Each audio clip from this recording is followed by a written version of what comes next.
Hey, thanks for tuning into my channel today. Today I wanted to show you my stretching routine that I do after a run. So there's a total of 4 movements that I'm going to do. I do have a couple of tools that I end up using, and the first movement is, the first thing I'm going to stretch is my calves.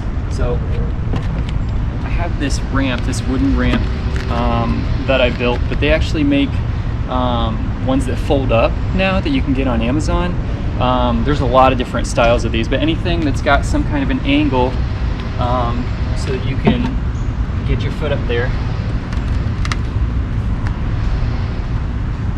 And the best way to make sure you're getting a good stretch is just to make sure to lean forward. And so each of these stretches that I'm going to show you, you should hold them for at least a minute, but it's going to be better if you can hold it for 2 minutes. Most of the time you'll find during the stretch that you do feel the muscle kind of let go.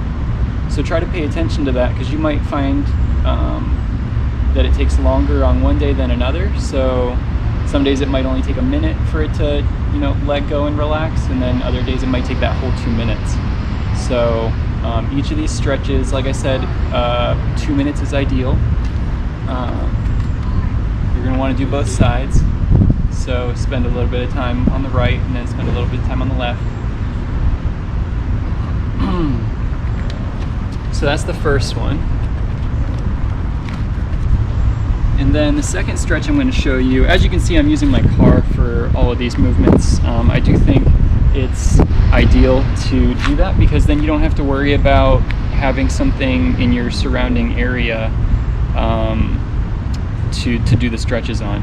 I could use a bench or a table, but you're not always going to have that depending on where you run. So you should always have your car with you for the most part, right? So I'm using a thick yoga mat. It's probably 2 to 3 times thicker than the thin ones.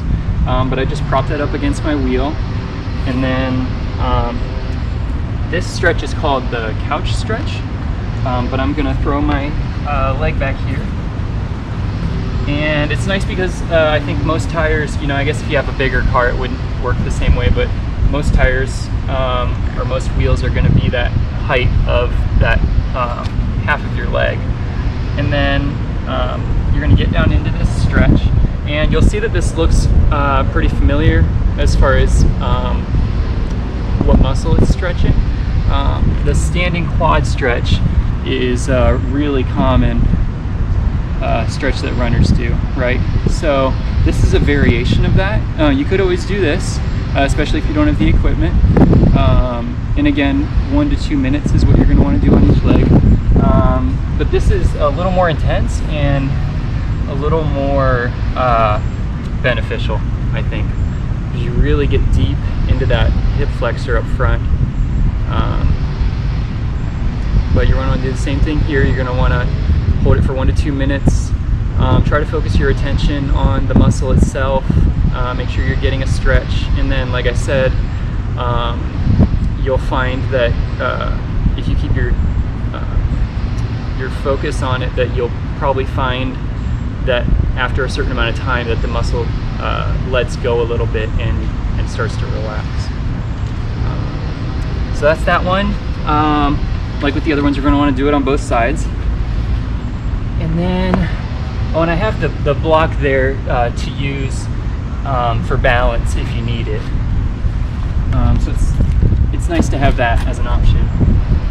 But then I go ahead and throw my yoga mat up here in the back, and that's what I'm going to use for my next 2 stretches. The first one is a hamstring stretch.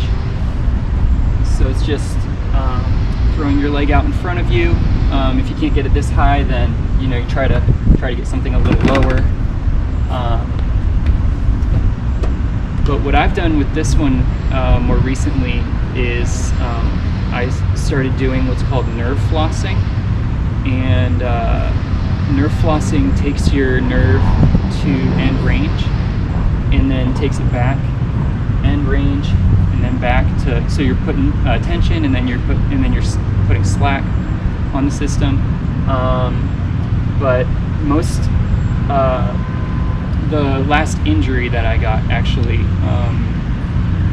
it was nerve related, and so this was one of the things that actually helped me get out of pain.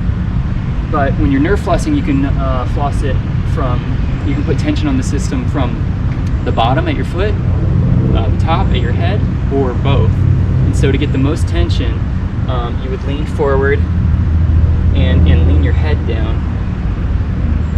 and then pull your toes towards you. So that's the most tension, and then putting slack on the system both ways would be the head up and the toes pointed away from you.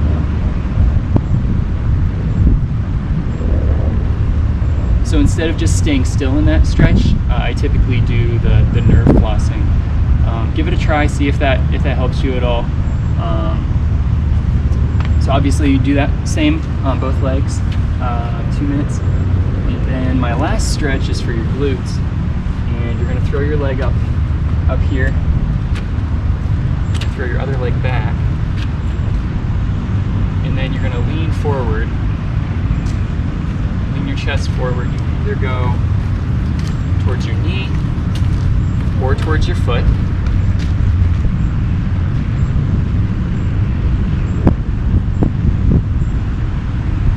And one thing I didn't mention that you can actually do in all 4 of these stretches is the contract relax method.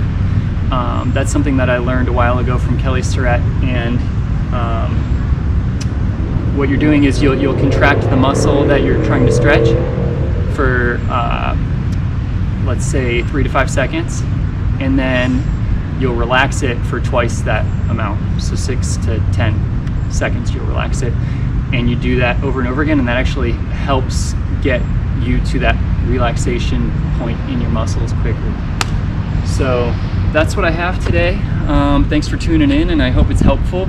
I found it extremely helpful in keeping my injuries at bay. So thanks for tuning in.